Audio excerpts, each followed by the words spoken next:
महावीर की औलाद बच्चे भी क्या होंगे? महावीर, और महावीर नहीं होंगे। जैसे बाप ऑर्डिनेंस निकालते हैं कि विकार में नहीं जाना है, वैसे यह भी ऑर्डिनेंस निकालते हैं क्या कि किसी को रोना नहीं है। बाप रोने वाले बच्चों को पसंद नहीं करते। रोना अर्थात खोना।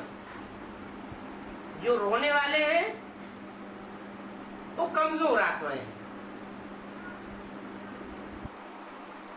बाप के सूर्यवंशी बच्चे रोने वाले नहीं हो सकते, कब भी रोना नहीं है। सतयुग त्रेता में कब कोई देवताएं रोते हैं क्या? तुम तो सतयुग में देवता बनने वाले हो ना। छोटे बच्चे भी नहीं रोते हैं, रोने का हुक्म ही नहीं है।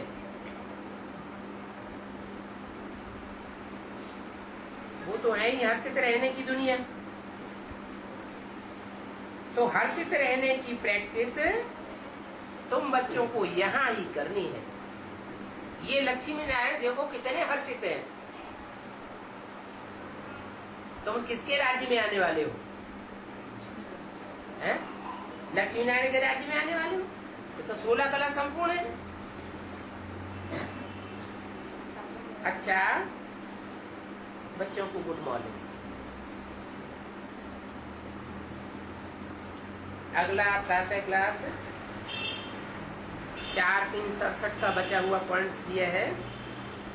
तुम बच्चे जानते हो कि हम अभी संगम पर हैं, फिर बाद में सतयुग में होंगे। हम संगम युग से सतयुग में ट्रांसफर हो जाएंगे। जैसे यहाँ पढ़ाई में ट्रांसफर हुए ना, कैसे ट्रांसफर हुए? पहले बेसिक की IEU पढ़ते थे, ABCD, और अभी ऊंची पढ़ाई पढ़ने लगे। मुरली में भी बोला आगे चलकर तुम बच्चों का क्लास ट्रांसफर होगा। तो तब ये बात समझ में नहीं आई क्या कि क्लास कैसे ट्रांसफर होगा। अभी बात समझ में आती है कि जब क्लास ट्रांसफर होता है तो स्थान भी बदल जाता है और टीचर्स भी बदल जाते हैं। तो अभी तुम बच्चों के क्लास का ट्रांसफर हुआ, स्थान भी बदल गया और टीचर्स भी बदल गए। तो तुम संगम युग से ट्रांसफर होकर के सीधे सतयुग में जाएंगे।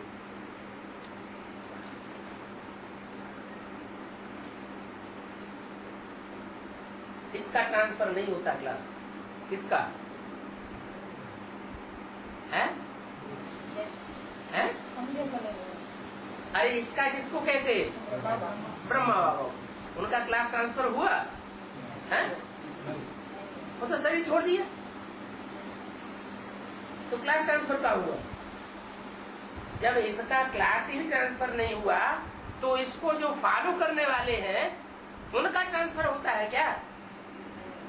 जो इसको फॉलो करेंगे उनकी भी वही गति होगी जो इसकी गति हुई।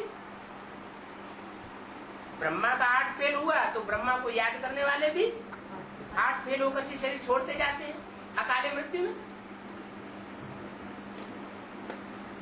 तुम सतयुग में ट्रांसफर हो जाएंगे, जीते जी ट्रांसफर हो जाएंगे। संगम युग से सतयुग में ट्रांसफर हो जाएंगे। पुरानी दुनिया का विनाश तो सामने खड़ा है। पुरानी दुनिया का विनाश होगा लेकिन तुम्हारे पुरुषार्थ का विनाश नहीं होगा। दुनिया का विनाश होगा, फिर हम जाकर के नई दुनिया में अपना राज्य करेंगे।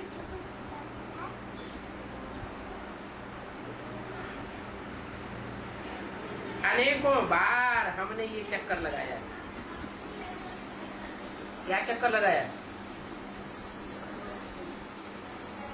कलयुग से संगम में आए, संगम से सतयुग में, सतयुग से त्रेता, द्वापर, कलयुग, फिर संगम, फिर सतयुग। ये चक्कर हम बार बार लगाते आए हैं। ये बेहद का ड्रामा है। अब बाप कहते हैं कि मुझे याद करो तो ही तुम्हारे पाप कर्म भस्म होंगे। इसे याद करो। है?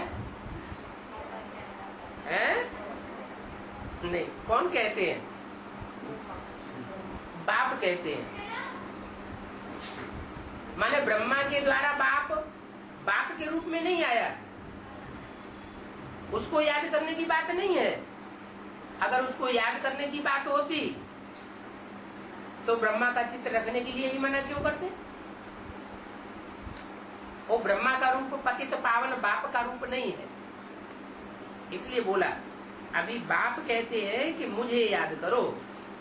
मुझे याद करो माना बाप के उस स्वरूप को याद करो जो एवर प्योरिटी का पार्ट बजाने वाला है।